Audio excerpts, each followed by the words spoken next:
Hello, আমি মৌমিতা। তোমাদের সবাইকে স্বাগত ডিবিএমএস এর অপর একটি টিউটোরিয়ালে। আজকে আমাদের বিষয় হলো ইয়ার ডায়াগ্রাম। তো চলো আলোচনা করা যাক ইয়ার ডায়াগ্রাম সম্পর্কে। তো সবার প্রথমে আমরা দেখব ইয়ার ডায়াগ্রাম কি। ইয়ার ডায়াগ্রামের ফুল ফর্ম হলো এন্টিটি রিলেশনশিপ ডায়াগ্রাম। অর্থাৎ যে ডায়াগ্রামে এন্টিটিদের মধ্যে রিলেশনশিপকে প্রকাশ করা হয় সেটি হলো ইয়ার ডায়াগ্রাম। অ্যাকচুয়ালি ইয়ার ডায়াগ্রাম হলো ডেটাবেস তৈরি করার আগে একটা স্ট্রাকচার তৈরি করে নেওয়া, যে স্ট্রাকচারটা পরবর্তীতে আমাদের ডেটাবেস ইমপ্লিমেন্ট করতে সাহায্য করবে। এটা হলো আসলে একটা ডিজাইন, যেটা ডেটাবেস তৈরি করার আগে তৈরি করা হয়।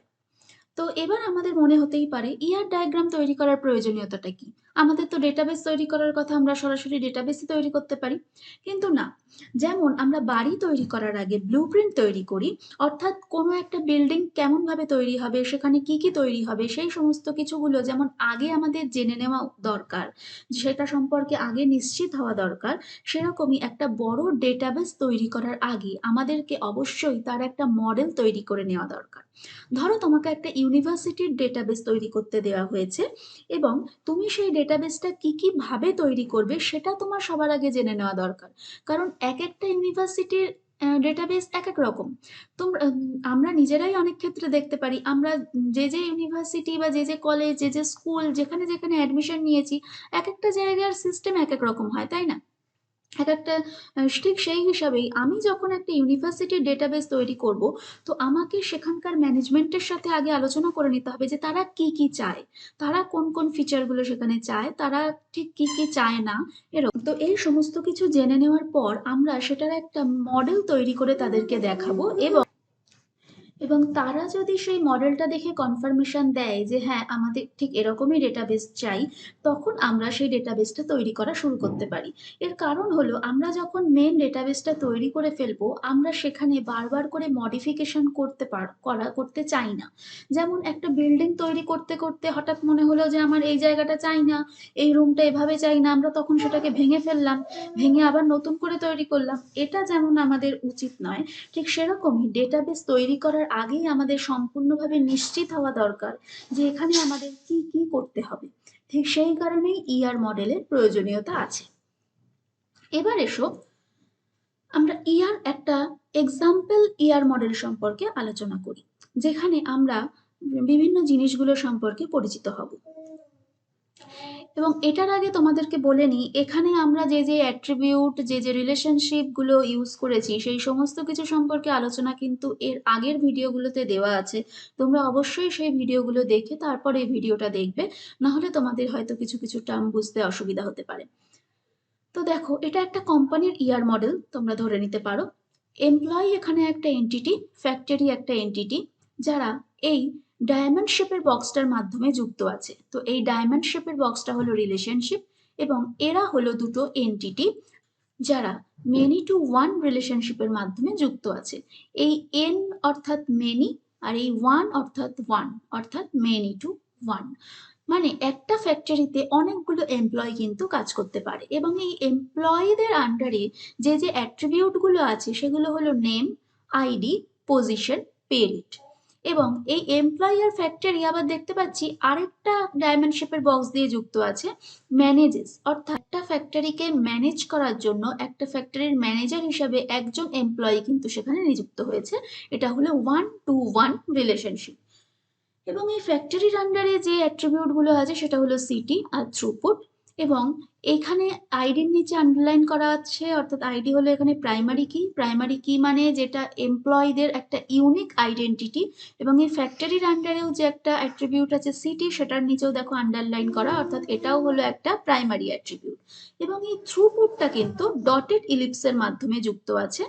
ডটেড ইলিপস আমরা ব্যবহার করে থাকি ডিরাইভড অ্যাট্রিবিউটকে বোঝানোর জন্য, অর্থাৎ যে অ্যাট্রিবিউট অন্য কোনো অ্যাট্রিবিউটের সাহায্য নিয়ে তৈরি হয়। এটা কোন অ্যাট্রিবিউটের সাহায্য নিয়ে তৈরি হয়েছে? এই এন্টিটিটা আসলে একটা উইক এন্টিটির সঙ্গে যুক্ত। দেখো, এই যে ডাবল রেক্ট্যাঙ্গেলের মধ্যে লেখা আছে অ্যাসেম্বলি লাইন, এটা কিন্তু আসলে একটা উইক এন্টিটি। অর্থাৎ এই এন্টিটিটা নির্দিষ্টভাবে কোনো কিছুকে আইডেন্টিফাই করার জন্য তৈরি হয়নি। এই এন্টিটিটা তৈরি হয়েছে একটা এই অ্যাসেম্বলি লাইনের নাম্বার আর থ্রুপুটকে বোঝানোর জন্য। অ্যাসেম্বলি লাইনের জন্য আবার কোনো ইউনিক নাম্বারের প্রয়োজন নেই, এটাকে আমরা র্যান্ডামলি 1 2 3 4 করে নাম্বারিং করেছি, সেই জন্য এটার নিচে ডটেড আন্ডারলাইন আছে এবং এই নাম্বারের ওপর ডিপেন্ড করেই এই থ্রুপুটটা ক্যালকুলেট হবে। অর্থাৎ একদিনে বা 1 ঘন্টায় বা যেমনভাবেই হোক একটা ফ্যাক্টরি কতগুলো অ্যাসেম্বলি লাইন অর্থাৎ কতগুলো কম্পিউটার বা কতগুলো জিনিস তৈরি করতে পারছে, সেটাই হচ্ছে এই থ্রুপুট। এটা নির্ভর করছে এই উইক এন্টিটির নাম্বার অ্যাট্রিবিউটের উপর। তাই এটা হলো একটা ডিরাইভ অ্যাট্রিবিউট। এবং যেহেতু এটা একটা উইক এন্টিটি, তাই এই রিলেশনশিপটাও ডাবল ডাইমেনশিপের বক্সের মধ্যে আছে, অর্থাৎ এটা একটা উইক এন্টিটিকে যুক্ত করেছে সেটা বোঝানোর জন্য। এবার দেখো এই ফ্যাক্টরি এই মডেল এন্টিটির সাথে বিল্ডস নামে রিলেশনশিপ দিয়ে যুক্ত, যেটা 1 to many রিলেশনশিপ দিয়ে যুক্ত করা আছে। এই 1 to many, many to 1, 1 to 1 এই রিলেশনশিপগুলো কি সেটা কিন্তু আমরা আগের ভিডিওতে আলোচনা করেছি, তোমরা অবশ্যই সেখান থেকে দেখে নেবে। এখানে আমি আর এগুলো সম্পর্কে আলোচনা করছি না। এই মডেল এন্টিটির আন্ডারে দেখো ডেজিগনেশন, টাইপ এবং অ্যাপ্লিকেশন, এরা হলো 3টে অ্যাট্রিবিউট। এবং এই ডেজিগনেশন অ্যাট্রিবিউটের আন্ডারে আরো 2টো অ্যাট্রিবিউট আছে, নেম এবং নাম্বার। তার মানে এই ডেজিগনেশন অ্যাট্রিবিউটের আবার 2টো ছোট ছোট অ্যাট্রিবিউট আছে, তাই এই ডেজিগনেশন অ্যাট্রিবিউটকে আমরা বলবো কম্পোজিট অ্যাট্রিবিউট। আর এই যে অ্যাপ্লিকেশন, এই অ্যাপ্লিকেশনটা ডবল ইলিপসের ভেতর আছে, অর্থাৎ এটা হলো মাল্টি ভ্যালুড অ্যাট্রিবিউট, যে অ্যাট্রিবিউটের অনেক রকমের ভ্যালু থাকতে পারে। যেমন অ্যাপ্লিকেশন অনেক রকমের হতে পারে, গেমিং অ্যাপ্লিকেশন, বিজনেস অ্যাপ্লিকেশন, সেই রকমই বিভিন্ন রকমের অ্যাপ্লিকেশন হতে পারে, তাই এটাকে ডাবল ইলিপসের ভেতরে দেওয়া আছে। এবং ডেজিগনেশনটা এখানে প্রাইমারি কি, তাই এই ডেজিগনেশনের তলায় কিন্তু আন্ডারলাইন করা আছে। পার্ট হলো আরেকটা এন্টিটি। মডেল এবং পার্ট এই দুটো এন্টিটি ক্যান ইউজ রিলেশনশিপের মাধ্যমে যুক্ত, যেটা মেনি টু মেনি রিলেশনশিপে যুক্ত আছে। মেনি টু মেনি রিলেশনশিপকে কিন্তু আমরা দুটো এম বা দুটো এন দিয়ে দেখাই না, একপাশে এন এবং একপাশে এম দিয়ে থাকি। এবং এই যে পার্ট এন্টিটিটা, এর আবার 2টো অ্যাট্রিবিউট আছে, এক হলো পার্ট নাম্বার, আরেকটি হলো ডেসক্রিপশন, যেখানে পার্ট নাম্বার হলো প্রাইমারি কি। এই ছিল আমাদের একটা ইআর মডেলের এক্সাম্পল, যেখানে এখানে আমি চেষ্টা করেছি সমস্ত রকমের অ্যাট্রিবিউট, এন্টিটি এবং সমস্ত রিলেশনশিপগুলোকে দেখানোর। তো এই ছিল আজকের টপিক, দেখা হবে পরবর্তী ভিডিওতে। ধন্যবাদ।